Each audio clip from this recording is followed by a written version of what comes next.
하나님의 말씀 욥기서 1장입니다.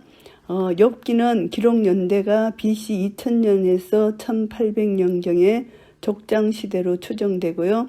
어떤 주제를 다루라 하면은 의인이 겪는 고난의 참된 의미에 대해서 다뤘습니다. 그래서 요절 말씀이 23장 10절에 그가 나를 단련하신 후에는 내가 정금같이 나오리라, 이런 말씀이 있습니다.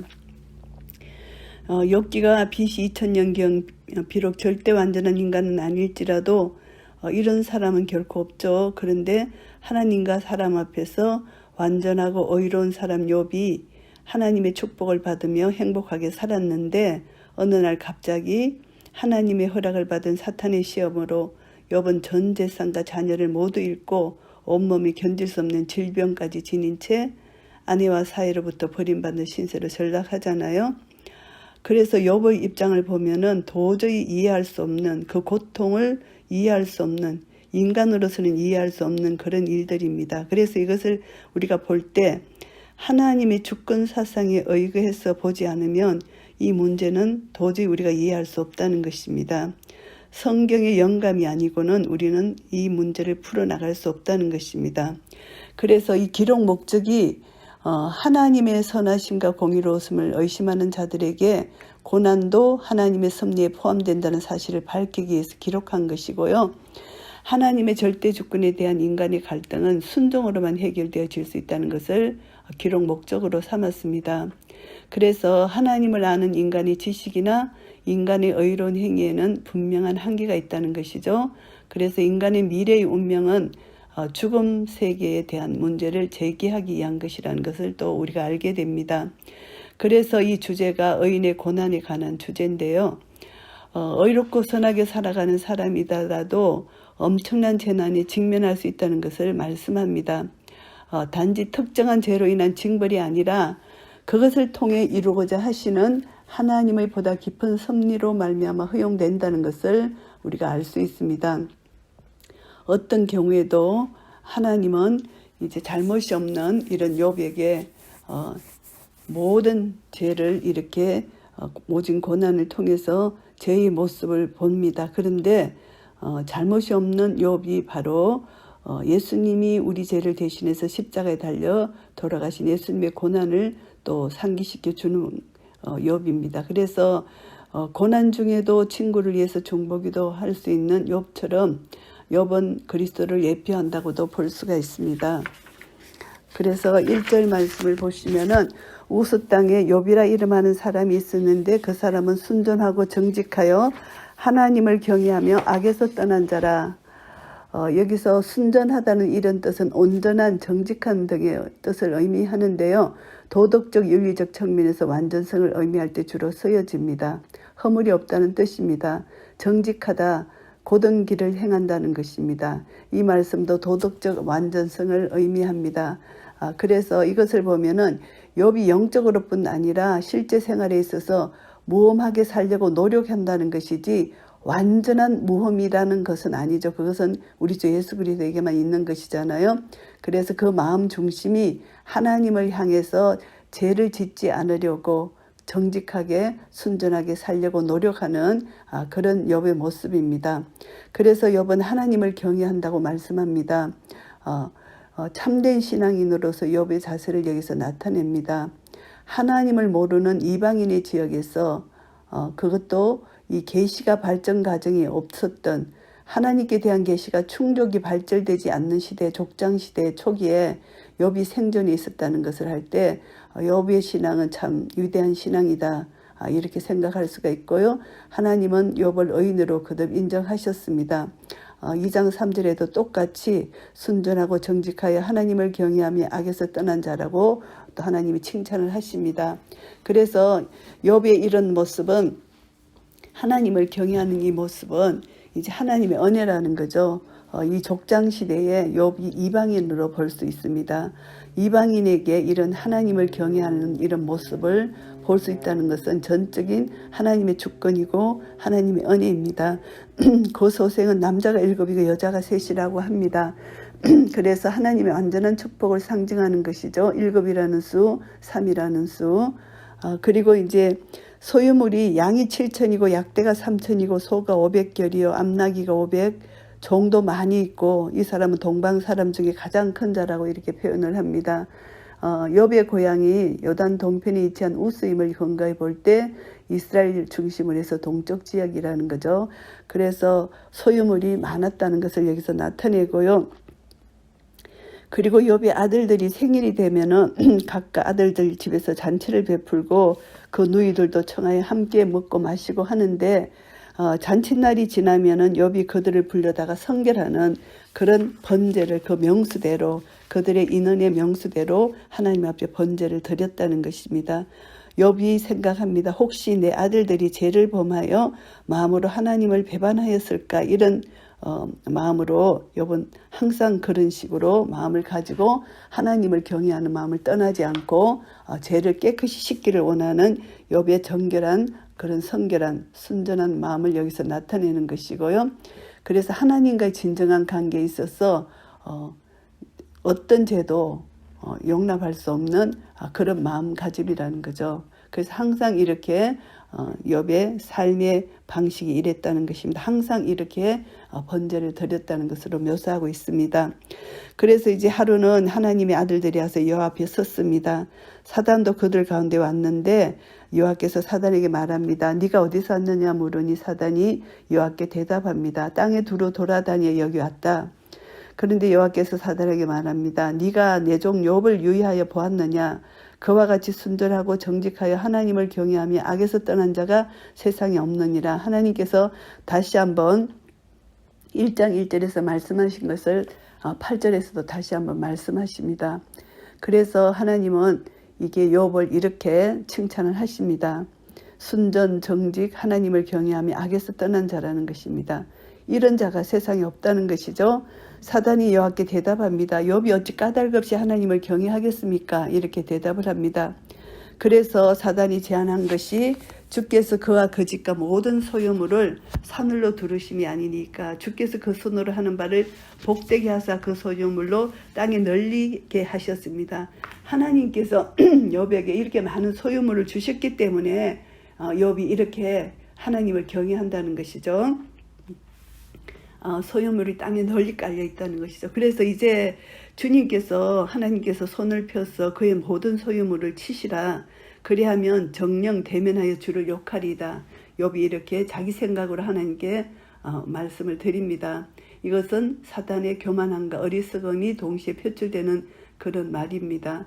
하나님의 재앙에 대한 욥의 반응을 단정짓는 영적 교만함이죠. 그의 예상이 빗나갔습니다.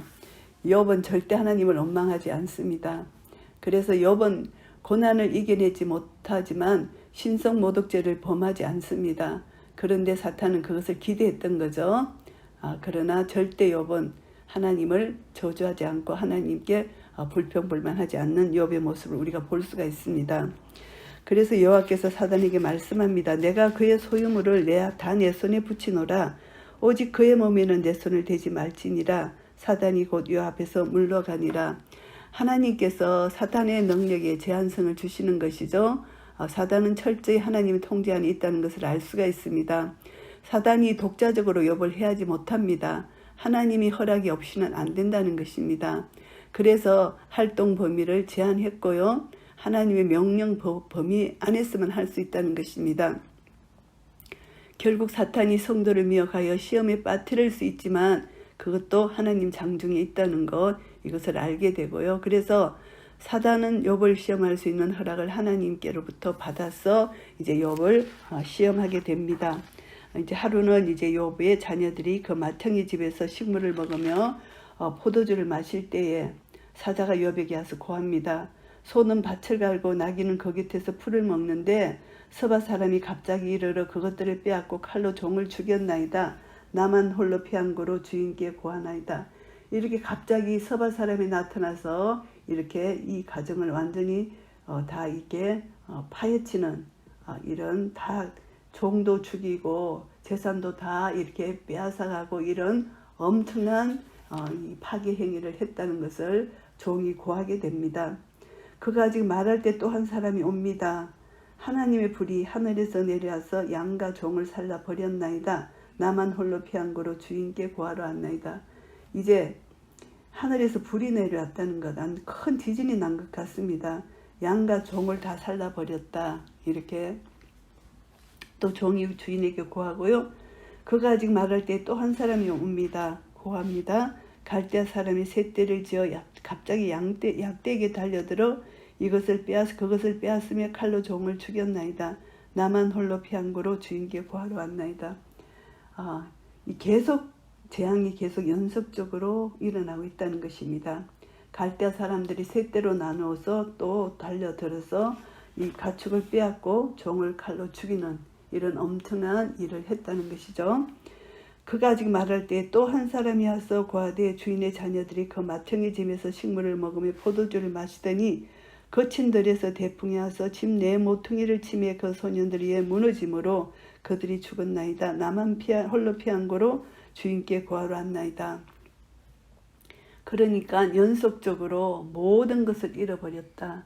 자녀들, 모든 재산, 모든 것을 잃어버렸다는 것입니다. 순식간에 이렇게 잃어버렸다. 이것을 여기서 나타내고 있습니다. 욥이 일어나 겉옷을 찢고 머리털을 밀고 땅에 엎드려 경배합니다. 욥의 모습입니다. 욥은 이런 재앙의 소식을 4번이나 연거푸 일어나는 재앙의 소식을 들었습니다. 하나님께서 철저하게 이들을 완전히 재앙으로 무너지게 했습니다. 이런 소식, 재앙의 소식을 듣고 침묵을 지키고 있던 욥이 이제 첫 번째 반응이 어떤 반응이냐 하면은 매우 사려 깊고 고결한 반응이 나타납니다. 극심한 환난 가운데서도 하나님을 원망하는 길로 들어서지 않았습니다. 이것이 참된 신앙인이 지켜야 할 그런 행동 자세라고 볼 수가 있습니다. 이것은 다윗과 또 히스기야 모습과 비슷한데요. 자신의 범죄, 또 히스기야도 아수를 의지한 죄, 이 모든 것, 이것도 회개한 것이고요. 욥은 직접적인 죄악을 범하지 않은 상태에서 회개의 행위를 보이고 있습니다. 자신에게 닥친 이런 재앙을 보면서 그 속에 혹시 하나님의 섭리의 손길을 의식했고 자신이 모든 면에서 정직히는 행했으나 혹시 하나님의 온전한 의에는 결코 이르지 못한 것이 있다. 이것을 인식했기 때문에 욥이 회개의 모습을 보이는 것입니다. 그래서 회개할 때 하는 모습이 겉옷을 찢는 것입니다. 당시 귀족들이 입던 예토였는데요. 이것을 찢는 것은 극심한 비탄을 표시하는 간섭적 행위입니다. 그리고 또 머리털을 밉니다. 갑작스런 재난에 대한 애통을 표하는 이것도 간섭적 행위로 볼 수가 있습니다. 그래서 겉옷을 찢고 머리털을 밀게 됩니다. 그리고 하나님께 경배합니다. 이런 모습은 욥이 참된 신앙인의 모습이죠. 회개하면서 하나님께 나아가는 그런 모습이라고도 볼 수가 있습니다. 가로되 내가 모태에서 적신이 낳았사온즉 또한 적신이 그리로 돌아가올지라 주신 자도 여호와시요 취하신 자도 여호와시오니 여호와의 이름이 찬송을 받으실지니이다 하고, 이제 욥이 단순히 인간의 출생 죽음의 법칙을 설파하는 것이 아닙니다. 그것을 설파하는 것이 아니고 자신에게 닥친 급작스러운 고난을 도피하기 위해서 죽음을 갈망하는 것도 아닙니다. 또 세속적 허무주의를 나타낸 것도 아닙니다. 그와 반대로 욥은 자신이 출생할 때 아무것도 가지지 않은 것처럼 죽을 때 역시 아무런 소유물도 가져갈 수 없다는 단순 명료한 사실을 들어서 인간은 철저히 하나님의 섭리에 순복할 수밖에 없는 유약한 존재라는 것을 고백하는 것입니다. 무소유라는 것이죠. 본래 무소유로 왔기 때문에 하나님의 것이라는 것입니다. 그래서 근원적으로 한계성을 지적함으로써 최악의 환경 속에서 자족할 줄 아는 신앙 자세를 가지게 된다는 것, 그 신앙 자세를 끝까지 유지하기 위한 그 의지를 여기서 나타낸다고 볼 수가 있습니다. 주신 자도 여호와시요 취하신 자도 여호와시다. 이것은 하나님의 주권을 인정한다는 것입니다. 욥이 자신에게 임한 일련의 재앙 속에 역사하시는 하나님의 손길을 의식했고요. 하나님께서 그에게 물질적 축복을 주셨던 것처럼 하나님은 그것을 빼앗아갈 권능도 갖고 계신다는 것입니다. 그래서 욥은 자신의 물질적 축복과 혈육이 끊어짐에 대해서 하나님께 항변하거나 불만을 토하지 않았습니다. 만물의 주인이신 하나님의 주권을 겸허히 인정했던 것이고요. 결국 욥이 인간의 생사하복과 또 우주 만물을 주관하시는 분은 하나님이시라는 사실을 믿고 있었다는 것을 의미하고요. 욥의 신앙, 이것은 토기장이, 우리 인간이 어떻게 토기장에게 힐문할 수 있느냐, 이런 믿음입니다. 철저히 순복해야 된다는 성경의 가르침을 그대로 순종하고 믿고 있다는 것이죠. 로마서 11장 36절 말씀처럼 만물이 주에게서 나오고 주로 말미암고 주에게로 돌아감이라, 이 바울의 신앙 고백이잖아요. 하나님의 섭리를 인정한 것입니다. 욥은 자신에게 닥친 이 재앙을 단순한 자연현상, 우연의 결과로 보지 않았다는 것입니다. 종들의 부주의로 인해서 인재로도 보지 않았습니다. 그리고 또 서바 사람, 갈대아 사람의 습격을 사전에 감시하지 못한 종들을 질책하지 않았습니다. 욥에게 있어서 이 모든 것은 하나님, 궁극적 원인은 하나님이다, 이렇게 인식한 것이죠. 그래서 불의의 재난을 주시는 자가 동일한 하나님이다, 이것을 거둬가신 분도 주신 분도 하나님이라는 것을 알고 있습니다. 그래서 결국은 하나님께서 고난을 통해서 욥의 신앙을 승화시키고 발전시키려는 계획, 섭리를 갖고 계심을 욥이 어느 정도 인식한 것 같습니다.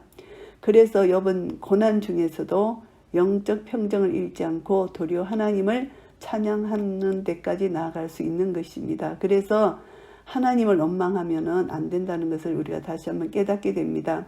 여호와의 이름이 찬송을 받으실지어다, 이렇게 고백합니다. 욥의 신앙은 재앙 가운데서도 신앙을 고수하게 되고 자기의 신앙으로 말미암아 신실함을 다시 한번 입증한 것이고, 세속적 번영, 종교적 유익 때문이 아니라 하나님을 경외했기 때문에 인간 본분의 그 소유의 능력함이 있지 않고 모든 것이 하나님 것이라는 하나님 주권을 인정했다는 것을 다시 한번 깨닫게 되고요. 이 모든 일에 욥이 범죄하지 아니하고 하나님을 향하여 어리석게 원망하지 아니하니라. 결국은 욥은 하나님을 원망하는 죄를 저지르지 않았다는 것입니다. 재앙 가운데서도 책 잡힐 만한 부끄러운 그런 행동은 보이지 않았다는 것을 결론 짓습니다. 욥기 1장 말씀을 정리하겠습니다. 경건한 욥의 시련입니다. 욥이 당한 시련인데요. 욥이 살던 장소, 그의 신앙 태도를 기록함으로써 그가 누리는 부의 근원을 밝힙니다. 극심한 재난 속에 빠지게 되는 원인도 설명하고 있습니다. 그래서 고난당하는 심적 충격, 갈등의 이 심도를 극명하게 나타내는 이것을 여기서 나타내는데요. 1절부터 5절까지는 욥의 환경입니다. 욥은 순전하고 정직한 생활을 추구하는 의로운 자였습니다. 성결하고 축복받았고 죄를 짓지 않으려고 노력하는 그런 욥의 모습이고요. 하나님 앞에서 성결한 욥에게 주셨던 하나님의 축복, 마음으로 하나님 떠나지 않은 신실한 자였고요. 자녀들 범죄까지 두려워해서 숫자대로 번제를 드리는 경건함을 소홀히 하지 않았던 자입니다. 형식적인 제사를 드리는 것이 아니라 하나님과 은밀한 교제를 중요시 여기는 참된 신앙이었다는 것을 알 수가 있습니다. 그래서 일곱 아들, 세 딸, 재물도 하나님 앞에 크게 복을 받은 자입니다. 그리고 이런 축복을 받은 욥이 이방인이었다는 것을 알 수가 있습니다. 동방 사람, 동방이라는 것은 이스라엘의 적들, 에돔, 모압, 암몬 족속들을 지칭할 때 사용하는 그런 말이기도 합니다. 그래서 욥이 이방인이었다 짐작게 되고요. 이방인인 욥이 하나님의 선택을 받은 것은 그가 가진 특출한 신앙 때문이었다고 알 수가 있습니다. 그러나 전적인 하나님의 섭리과 하나님의 은혜고 하나님의 역사라는 것을 알게 되고요. 그래서 하나님은 정직한 자를 기억하신다는 것, 하나님에 대한 인간의 자세는 순전하고 정직하고 성결해야 된다는 교훈을 받게 되고요. 성도들은 항상 하나님 말씀을 준행하고 그 사랑 가운데 있어야 한다는 진리를 우리는 생각할 수가 있습니다. 6절부터 22절까지는 사탄의 계계입니다. 사탄 관계를 부리고 욥은 시련을 당합니다. 사단이 이제 계계를 부려도 하나님의 섭리하에 분명한 한계성이 주어졌다는 거. 그래서 이것을 통해서 장래일은 하나님이 다 결정하신다는 거. 잠시 이렇게 고난을 당하지만 하나님께서 사단에게 제한적 행동을 허락하셨지만 시련은 의인에게 올 수 있다는 것을 하나님께서 깨닫게 해주시고, 시련 뒤에는 하나님이 깊은 뜻이 있다는 것을 깨닫게 해주십니다. 그러므로 사단의 이 계기의 역사는 하나님의 선을 이루기 위해서 잠시 허용된다는 것을 우리가 깨닫고요. 사단의 계기로 인하여 괴롭힘을 당할지라도 우리 성도들은 후에 하나님의 섭리를 통해서 인내하고 기다리면 하나님은 반드시 좋은 것으로, 복으로 회복시켜 주신다는 것, 이것을 깨닫게 됩니다. 그래서 우리는 이 욥기 1장을 통해서 하나님의 뜻을 우리 다시 한번 깨닫습니다. 하나님은 잠시 사탄에게 허용했지만 그것은 잠시이고, 결국은 하나님을 사랑하는 자, 그 뜻대로 부르심을 입은 자들에게는 모든 것이 합력하여 선을 이루어주시는 놀라운 하나님의 사랑을 우리가 발견하게 됩니다. 우리 성도들은 세상 만사를 섭리하시는 하나님의 큰 계획을 깨닫고 항상 겸손하게 하나님을 뜻을 간구하는 그런 자세를 가져야 된다는 것입니다. 지금 현재 우리가 힘들고 어려운 고난이 있을지라도 이 고난은 잠시 지나간다는 것을 알게 되고, 오직 하나님 안에서 우리는 합력하여 선을 이루시는 하나님을 믿고 의지하고 인내하며 기다릴 때 하나님은 우리를 통해서 기쁨으로 모든 참음과 모든 견딤과 오래 참음에 있는 우리 성도들을 하나님 반드시 승리로 이끌어가 주실 것입니다. 예수님이 십자가에 이기신 이김이 우리의 것임을 선포하고 이 땅에 사는 동안 하나님의 전신갑주를 입고 영적 무장을 해서 말씀으로 기도로 끝까지 나아갈 때 잠시 지나가는 이 고난을 통해서 우리에게 장차 나타날 영광과 비교할 수 없음을 믿는 믿음 안에서 날마다 하나님이 공급하시는 힘과 능력과 지혜로 승리하시는 한 분 한 분 되시기를 예수 그리스도의 이름으로 축복합니다. 아멘.